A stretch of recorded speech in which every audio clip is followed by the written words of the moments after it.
Hey guys, welcome to my Project Cars series where I race the same class of vehicle with the same vehicle settings across the Nordshlief in Germany, the famous Nürburgring.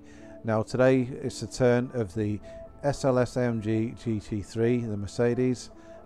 This majestic beast is now going to be put to its paces by myself. Let's change the tyre compound like we do with the others. Downforce, let's take it to about there. Let's save that. There we go. And let's see what this car can do.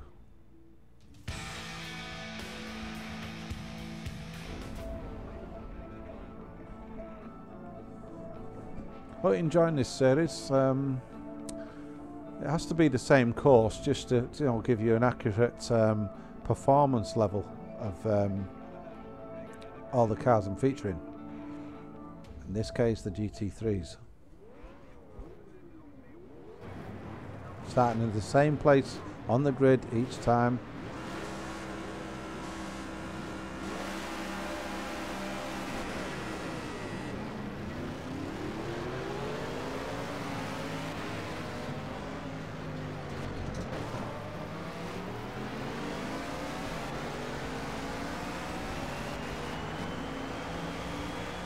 Whoa, this feels the fastest.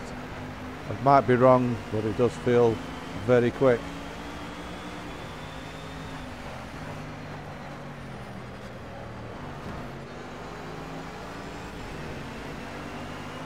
I have to say though, even in this early stage of the race, Aston Martin's still the best one for me so far.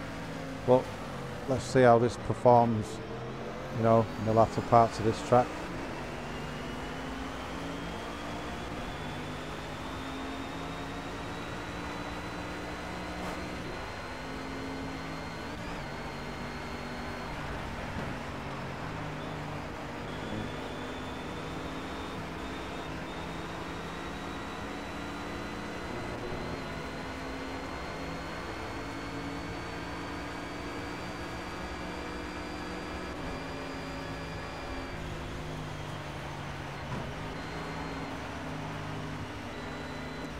I'm quite surprised at how good this game looks on Xbox One and PS4.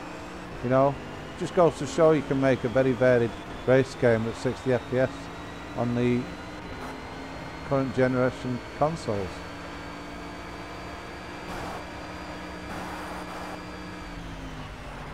This shows you why, Drive Club, what they're thinking. They're only giving you 30 frames a second. Another thing that spoilt it for me with Drive Club is the steering wheel I'm using, the Driving Force GT by Logitech, is not compatible.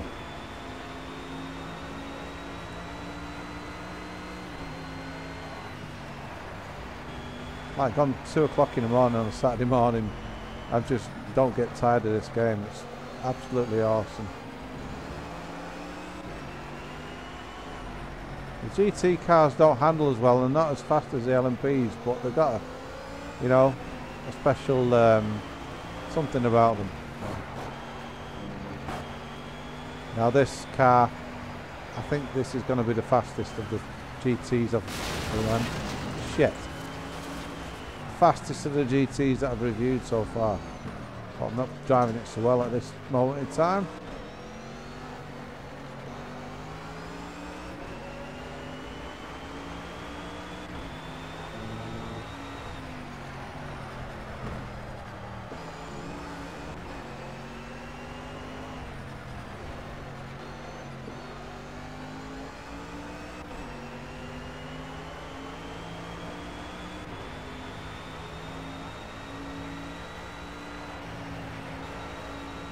Absolutely, it's a dream to drive.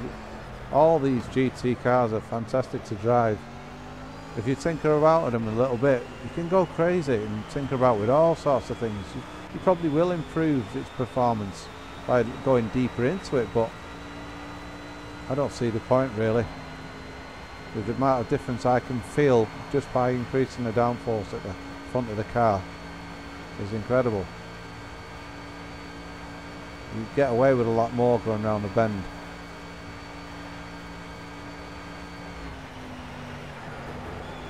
Mind you, my ex-missus used to go around the bend and she got away with a lot of shit. I'm sure you don't want to know about that.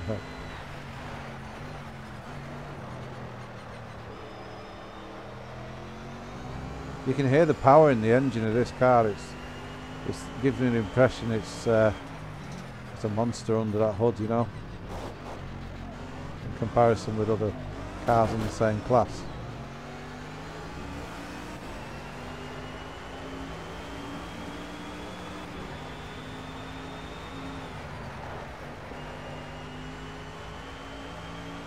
That used to driving on this course. Now,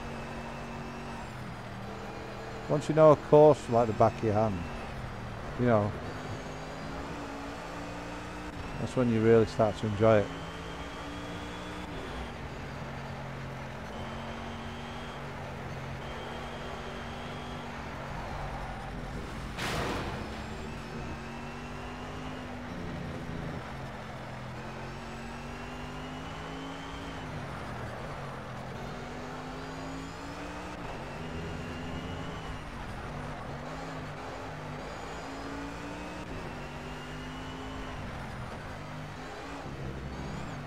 Quite surprised by the RUF. It wasn't as fast as I thought it would be.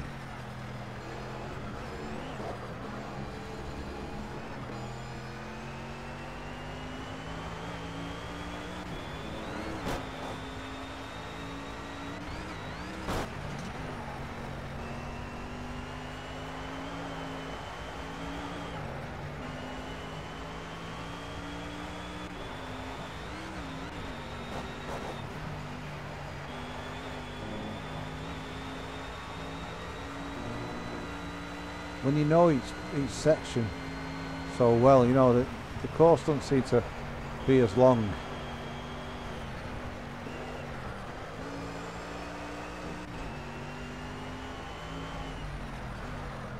When you're thinking, oh God, not another bend.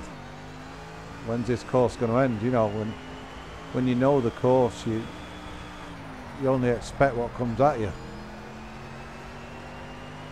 And I know once I've turn these corners here, I'm heading for the straight where I can see how fast the top end speed of this car is. I think 171 in the RUF and round about the same, I can't remember off the top of my head, in the Aston Martin. Building up speed. Yes, I think this is going to be the fastest. I'm not so sure. I still prefer the Aston Martin though. That's just my personal preference. 172, yep.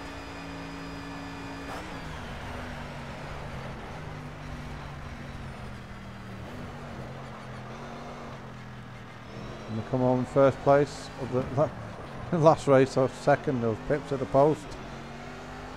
But I expected to pull away really fast in that car. But that's the Mercedes SLG AMG, SLS AMG, whatever you call it. Yeah, that's one. SLS AMG GT3. My personal preference is still the Aston Martin, and that's nothing to do with the fact I'm British. It just felt the best, and it had the speed to match as well. Alright, so far, I'd say I put this car second to the Aston Martin.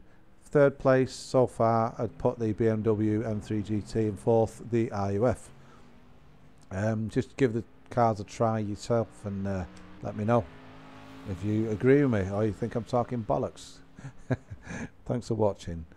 I'm PEMBY'S 56 and I'm out.